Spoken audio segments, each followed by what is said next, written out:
bersama-sama tadi kita sudah mendengarkan arahan Presiden di Istana terkait dengan apa yang harus kita lakukan ke depan dalam menanggulangi dan mengatasi pandemi COVID-19 ini.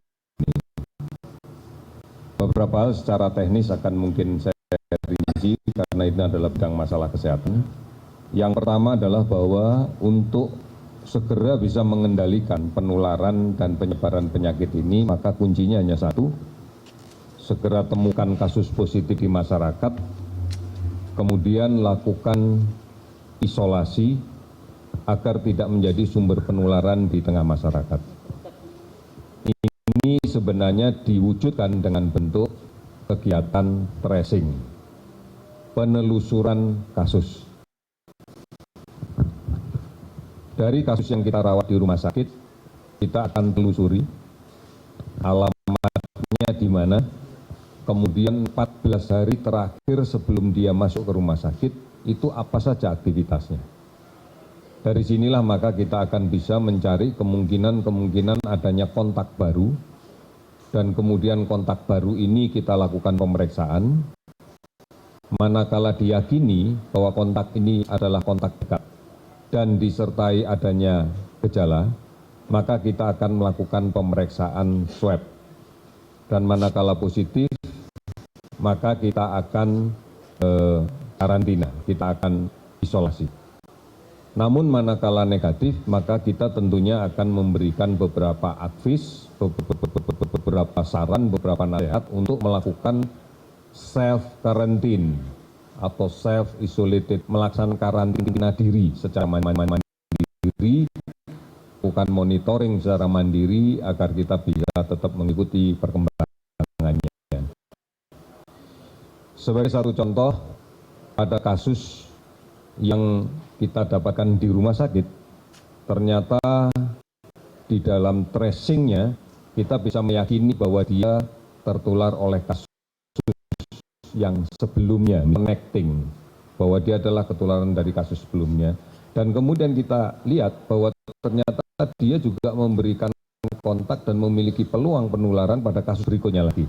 Jadi kita akan mengalir seperti itu.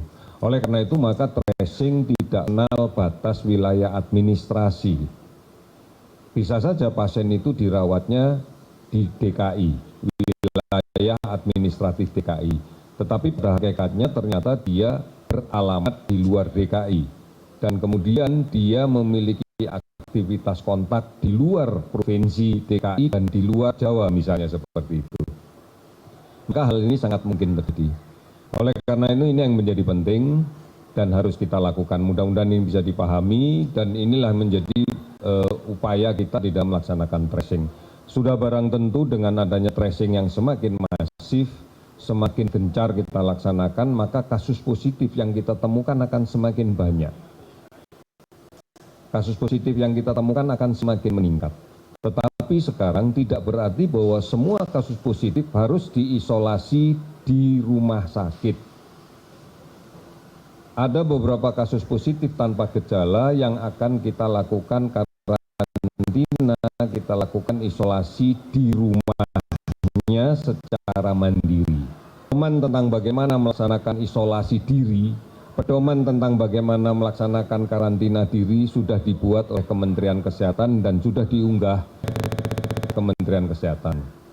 Ada di www.kemkes.go.id. Silakan di sana ada dashboard di depan yang kita update tentang jumlah pasien yang rutin day by day, kemudian juga nanti akan kita breakdown lagi asal provinsinya.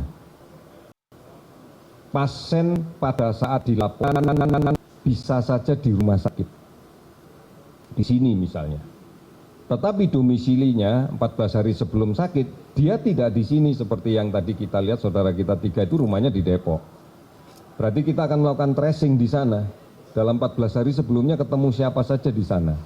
Inilah yang kemudian kita lakukan dengan tracing. Ada juga pasien yang kemudian kita ketemukan, semisal pasien yang kita temukan di Jawa Tengah. Saya yakini bahwa dia kontaknya adalah sebelum dia sampai di Jawa Tengah, kontaknya ternyata di Jakarta.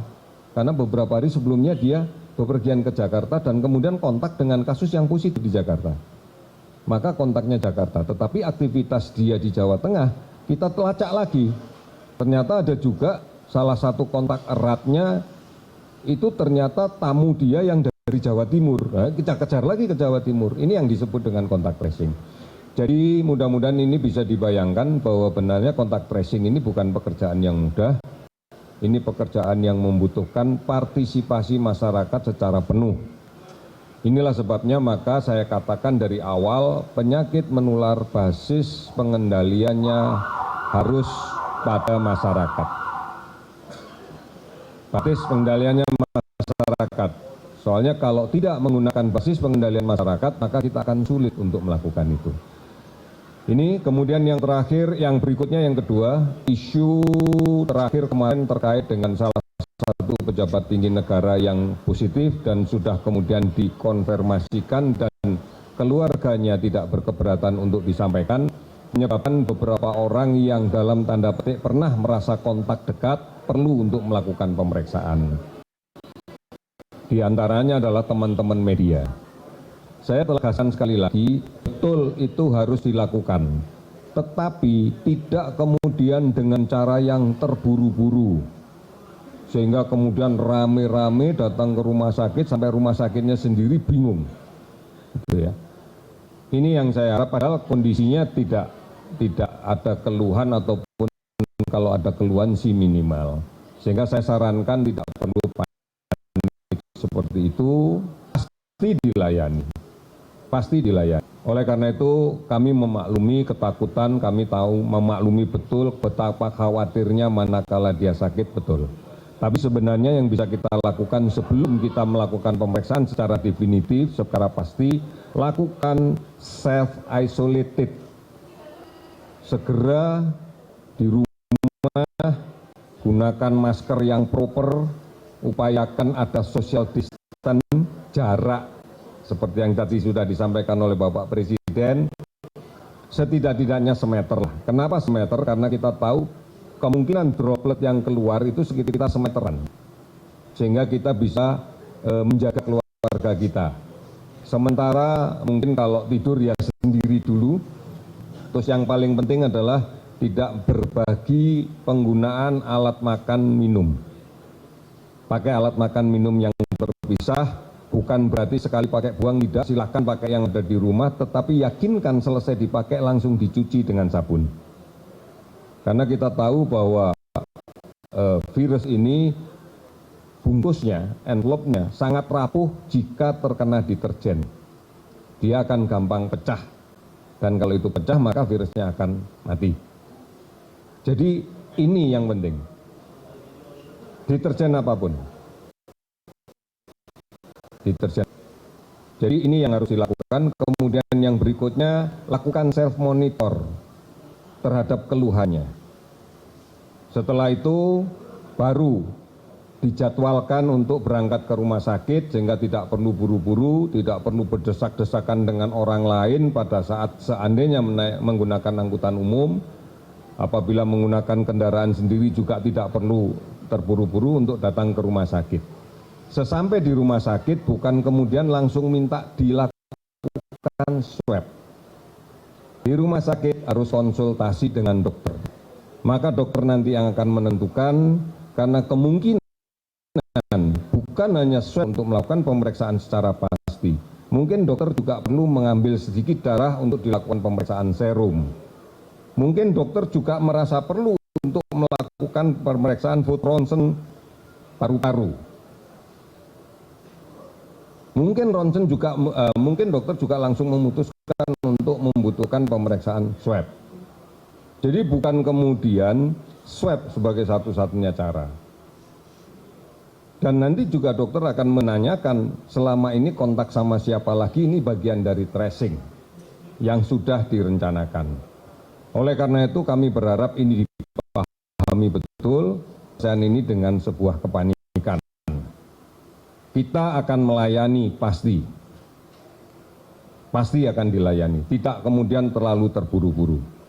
Ini yang diharapkan, oleh karena itu yang kemarin belum sempat dilayani, mari dijadwalkan untuk layanan berikutnya dan seterusnya dan seterusnya. Ada 8 rumah sakit di Jakarta yang sudah ditunjuk sebagai rumah sakit rujukan. Sulianti Saroso, Persahabatan, RSPAD. Kemudian Pasar Minggu, Rumah Sakit Polri yang di Kramat Jati, Rumah Sakit Minto Harjo yang berada di Benhil. Kemudian ditambah lagi Rumah Sakit Fatmawati dan Rumah Sakit Cengkareng, Rumah Sakit Cengkareng. Silakan cari yang terdekat dari tempat tinggalnya masing-masing.